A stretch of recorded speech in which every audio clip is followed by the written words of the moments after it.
meninos, olá meninas, pessoas bonitas e pessoas não tão bonitas assim. Esse que vos fala é o professor Rony dos Santos, da Escola Estadual Aracis Ebral Teixeira e professora Maria Regina. Estamos aqui para mais uma aula de Sociologia do primeiro ano, para vocês aí não perderem o bimestre de vocês. Estamos agora na sua casa, em meio videográfico aqui, né? Aparecerei lá na sua telinha, lá com os meus pequenos óculos, já que não estamos na escola nesse momento de pandemia, né? E assim continuamos a nossa aula para que ninguém se perca aí, né? A nossa aula, aqui iniciando o nosso segundo bimestre, né? Temos um tema aqui bastante interessante, que é o que permite o aluno viver em sociedade. No fundo, a ideia é o que permite um indivíduo viver em sociedade, né? Como esse indivíduo ele consegue se inserir na sociedade. A nossa aula é isso, é tentar pensar essa questão do indivíduo em relação à sociedade, que é um tema clássico da sociologia, que é uma questão clássica da sociologia, né? Pensar a relação indivíduo e sociedade. E se a gente tem que pensar uma relação entre indivíduo e sociedade, provavelmente a gente vai ter que regredir algumas questões que a gente viu lá atrás e aí começar a avançar e pensar e preparar algum terreno que a gente vai ver lá na frente, lá no terceiro, quarto bimestre. Beleza, pessoal? Pessoal, é o seguinte, para a gente poder pensar a relação indivíduo e sociedade, né, e pensar essa relação humana, obviamente que a gente vai ter que fazer algumas comparações. Por exemplo, comparação com a relação animal, né? E aí pensando que humanos são diferentes dos animais por alguns motivos. E entre esses motivos, talvez dos principais, é a forma de comunicação, a linguagem. Se tem algo que eu já falei para vocês no primeiro bimestre, e que talvez vocês tenham marcado aí, né, é a noção de que outros animais não têm um desenvolvimento de linguagem como tem os humanos. E isso tira os seres humanos de uma espécie de natureza e coloca eles numa outra condição, que não a condição animal, como estrita lá atrás, né? O que eu quero dizer com isso? Eu quero dizer com isso que o homem ele desenvolve uma socialização, ele desenvolve uma relação consigo mesmo, né, que o tira e o diferencia do resto da natureza e o transforma em humano. O que eu quero dizer com isso?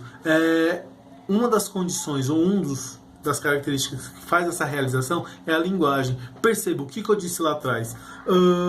Por exemplo, se a gente pegar uma abelha, ela é biologicamente programada, né? Ela sempre vai fazer o mesmo movimento, ela sempre vai fazer as mesmas coisas, né? Ela sempre vai se comunicar da mesma forma. Ou seja, você não tem uma complexidade aí, né, nessa comunicação de insetos, por exemplo.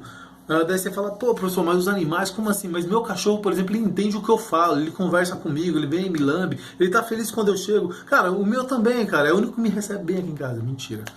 Mas é o que me lambe aqui bastante, né? Eu chego, ó, por em cima. Daí ele fala assim, pô, meu cachorro é inteligente, ele só... Cara, é óbvio, um cachorro, por exemplo, ele vai funcionar por uma coisa chamada índice, né? Você indica, ele faz, né? Entretanto, essa linguagem do cachorro, ela finda em si mesma, né? Ela se fecha em si mesma. É sempre uma coisa que vai funcionar por indicação, né? Você pega, por exemplo, um cachorro policial, né? Ele funciona como? Ele vai lá, ele faz o que ele tiver que fazer, a partir do momento que você dê uma recompensa para ele, você dá um biscoitinho, e aí você treina ele, né? É diferente, por exemplo, dos seres humanos que simbolizam. Uma das propriedades humanas é conseguir simbolizar a linguagem, e simbolizar a linguagem é verbalizar ela é comunicar, é dar uma complexidade a essa comunicação, não é fazer atos mecânicos repetitivos, né? O homem ele consegue complexificar essa relação e a partir dessa complexidade da linguagem ele consegue construir interação complexa e uma relação social que é diferente da natureza. Entenderam, galera? Isso aqui é importante que vocês entendam, beleza? Agora então vamos para a noção de socialização. Como é que se dá essa noção de socialização? A princípio, para a gente poder falar de socialização, a gente tem que falar, antes de tudo, de grupos sociais. Como é que se dão os grupos sociais e quais são suas características, né? A princípio, a definição nossa aqui de socialização, só para a gente poder entender, e aí sim falar de grupos sociais, a definição básica aqui de socialização. Ação ou efeito de desenvolver nos indivíduos um sentimento de comunidade, né? Sentimento coletivo, espírito de solidariedade social e cooperação, né? Quando os indivíduos cooperam quando tem esse sentimento de, olha, nós aqui somos um grupo, somos nós, né? Essa cooperação. Isso é o que a gente vai começar a chamar de socialização, essa vontade do indivíduo de fazer parte de algo. O que também a gente pode chamar de sentimento de pertencimento, quando você se sente pertencente a algo, né? Isso é o que a gente vai chamar de socialização. E como essa socialização se inicia, ou como ela se realiza, né? A princípio pelos grupos sociais, né? O grupo social é aquele da qual nós fazemos parte, da qual nós nos identificamos, né? E aí a gente tem algumas... O grupo social ele pode ser caracterizado como uma forma básica de associação, quando eu me associo com os indivíduos. Como assim eu me associo? Eu não tenho sociedade, não tenho nada. Não, quando só a gente fala de associação, é quando você está ligado a alguém, você está associado a alguém, independente do motivo pelo qual seja pelo trabalho, por exemplo. Meu trabalho eu dependo de uma pessoa, o meu trabalho depende do trabalho de outra pessoa, você está associado a ela. Dentro de casa, família, cara, a relação pai-mãe consanguínea, né? Você está associado a uma pessoa por laços de sangue. Acontece, laços familiares. Família, inclusive, é uma das formas básicas aí, né, de associação. E aí, por último, né, a gente vai fechar aqui como essa noção de grupo social como uma ideia de pluralidade de indivíduos que chamamos de nós, né, da qual podemos caracterizar como exterior ao indivíduo, né? Esse nós, da qual fazemos parte desse grupo social, ele tem uma peculiaridade muito importante para a gente poder entender.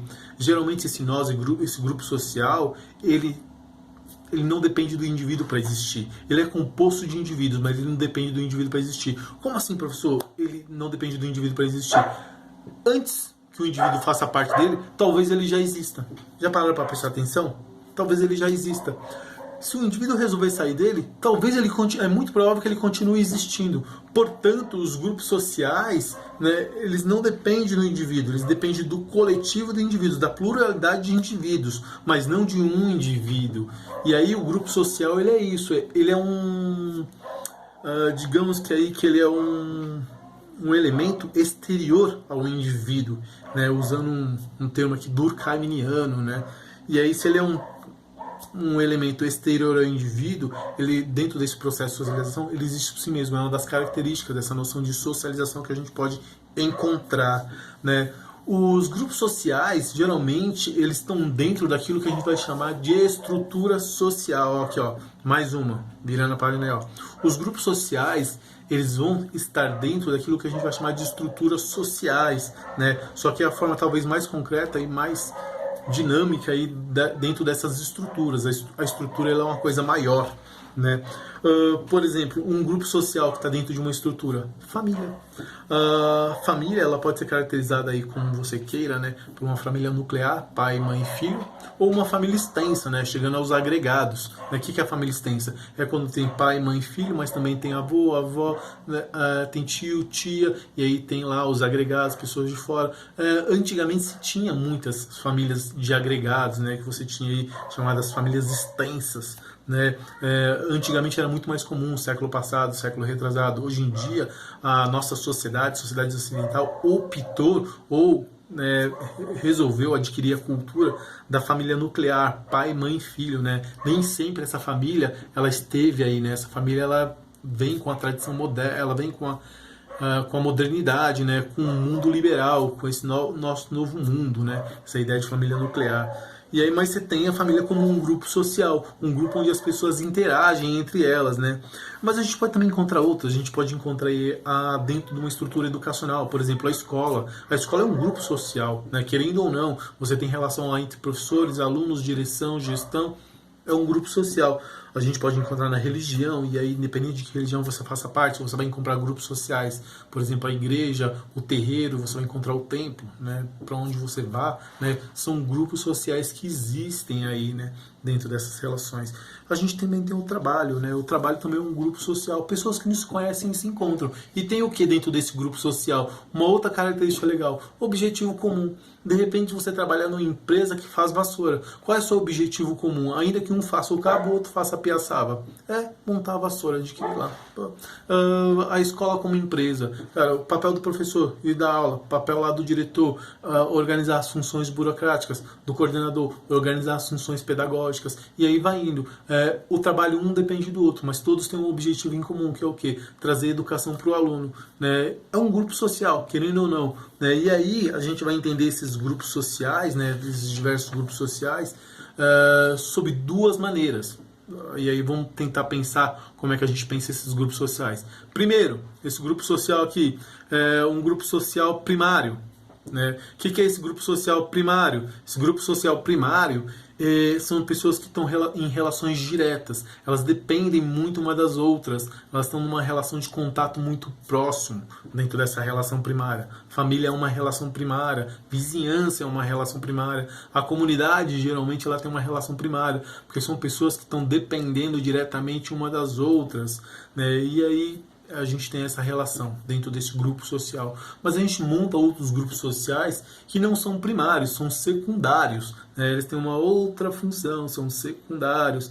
Esses secundários, por exemplo, são pessoas que têm objetivos comuns, que são externos, né? Da qual o indivíduo depende daquela função, mas ele não vive para aquilo, a vida dele não está mergulhada naquilo, né? Por exemplo, o trabalho é mais essa função aí, que é secundária, né? Porque o cara vai trabalhar, ele vai cumprir a função dele, mas a vida dele não está voltada para aquilo. E aí ele volta para casa dele, volta para as relações dele, que são mais diretas, né? Se eu tenho que lidar com o meu chefe, né, eu tenho que resolver com o meu chefe coisas do trabalho, são objetivos comuns. Acabou o dia daquele objetivo, eu não volto mais para lá, né? Acabou, não converso mais com ele. Tem isso, né? São relações primárias e secundárias. E você tem relações intermediárias entre elas, né? Algumas relações, por exemplo, são primárias e secundárias ao mesmo tempo, né? Por exemplo, no caso religioso, muitas vezes você tem lá o pastor, né? O pastor, o padre, o pai de santo, o monge, a relação dele ali é muito intermediária, porque muitas vezes ele vive daquilo, né? Ele vive com aquilo, ele vive, a vida dele é aquilo, né? Das interações dele com os fiéis, por exemplo, com os professantes lá da fé, são muito diretas, né? E o que vai distinguir é isso, muitas vezes, a relação primária e secundária, se ela é muito direta ou não, entenderam? Um outro ponto aqui para a gente poder entender, os mecanismos de sustentação desses grupos sociais. O que sustenta esses grupos sociais, né? E aí a gente tem algumas coisinhas que são bem específicas. Por exemplo, o indivíduo que é referência ou liderança, né, dentro de um grupo social. Alguém, quando eu falei lá atrás sobre os grupos sociais, se eu sair daquele grupinho, o grupinho acaba. Cara, muito provavelmente é porque você era a referência ou a liderança do grupo. Geralmente os objetivos comuns são exteriores aos indivíduos. Por exemplo, um grupo que gosta de funk, né? O que une o grupo? O funk é um objeto, não é um indivíduo. Mas quando o indivíduo ele tem muita notoriedade dentro do grupo, né? Ele é a pessoa que atinge o interesse comum de todos, ele é aquele que articula tudo, né? Ele vai ser chamado de referência ou liderança do grupo. Portanto, está tudo muito em torno dele. Assim, se ele sair do grupo, pode ser que o grupo desarticule? Pode ser, é muito provável, se ele for de fato uma referência muito forte, uma liderança muito forte, né? Entretanto, né, liderança ou referência é um papel, né? É algo que o indivíduo exerce ali dentro. Inclusive, é previsto dentro dos grupos sociais essa noção de liderança ou referência. Um grupo social, geralmente, ele tem que ter uma liderança ou referência para que ele exista, né? Mais fraco ou menos forte, mais frágil ou mais forte, mas haverá de ter, né? A gente tem aí dentro de cada grupo as normas sociais. Seus grupos definem as normas sociais. Pode ser um grupinho de pessoas, vai definir ali regras de convivência, né, de ordem e funcionamento. Ou pode, como no caso de grupos maiores, né, a gente vai definir outras formas de regras, né.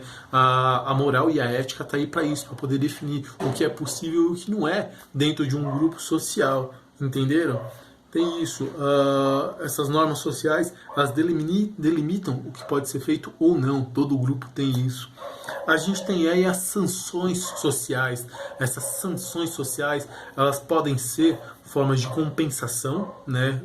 Alguém fez algo bom lá dentro do grupo, trouxe algo que vai somar para o grupo, essa pessoa ela é compensada por isso. Ou ela pode sofrer punição quando ela falta com o grupo, quando ela age de acordo com coisas que não são necessárias ao grupo social, né? Portanto, uma das características do grupo social dentro desse mecanismo de sustentação é exatamente isso, né? Essa noção de sanção social. Ou você compensa o indivíduo por algo bom que ele fez, ou você pune ele por algo errado que ele fez dentro do grupo, né? E aí, por fim, a gente tem os símbolos, né, que sustentam todos os grupos sociais, né? Todo e qualquer grupo social ele vai ter um símbolo. Você vai olhar, por exemplo, a Igreja Católica. Qual é o símbolo da Igreja Católica? É a cruz. Cara, olha, cara, que simples, cara. Mas é aquilo que todo cristão reconhece. Olha que maluco. é um símbolo do cristianismo, né? A cruz, né? Todo cristão reconhece a cruz, né? É uma referência para ele. Qualquer grupo social que você for prestar atenção e entender, ele vai ter um símbolo que o identifica, né? Para que ele seja identificável, para que ele possa ser olhado como um grupo social, né? E aí, por último, dentro dessa coisa, a gente falou dos mecanismos de sustentação, a gente falou dos grupos, né, primários e secundários, a gente falou das estruturas, né, dos grupos dentro dessas estruturas, né? E por último, a gente vai falar sobre os status e papel social de cada indivíduo dentro desse grupo. O que é status social? É a importância que o indivíduo tem dentro desse grupo, né? Dentro do grupo familiar. Qual é a importância do pai dentro desse grupo? Né? É obviamente que é variável, né? Eu não vou definir aqui, mas ele tem uma importância. Qual é a importância da mãe? Qual a importância, né, vamos lá, do filho, né, do filho mais velho e do filho mais novo? Quais são as importâncias?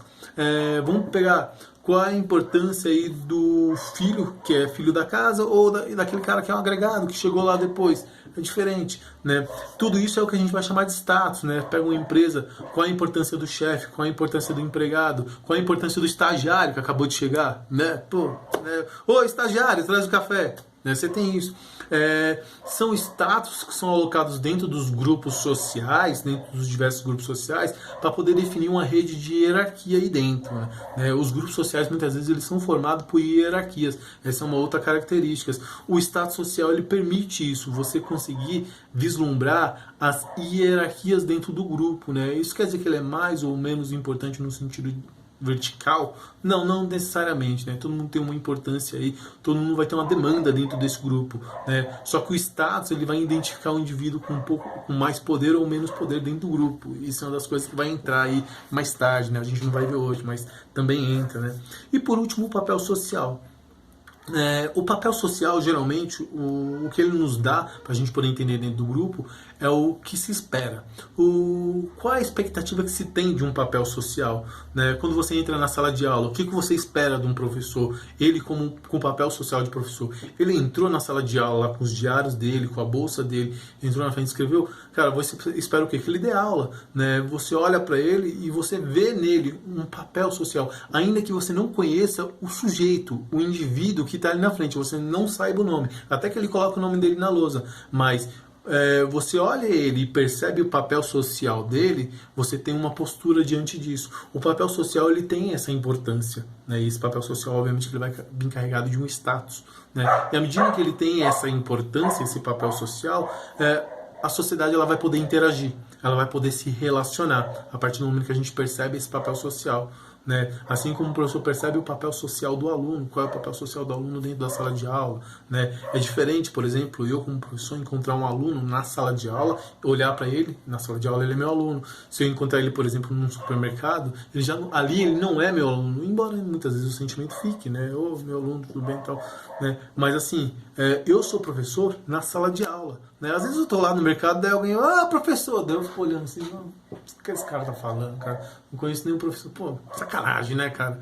Mas é isso, galera. A gente viu aqui, ó, dentro das nossas relações, o que significaria grupo social, né? A gente viu que tem que haver um processo de socialização, né? Esse processo de socialização, um dos meios pelo qual ele se dá é a linguagem, e essa linguagem, ela é diferente entre humanos e animais, né? Os animais, essa linguagem, ela é biologicamente programada em casos de insetos e animais inferiores, no máximo chegando ao índice, a indicação, né, como no caso de um cachorro, né, mas a socialização, ela existe, né?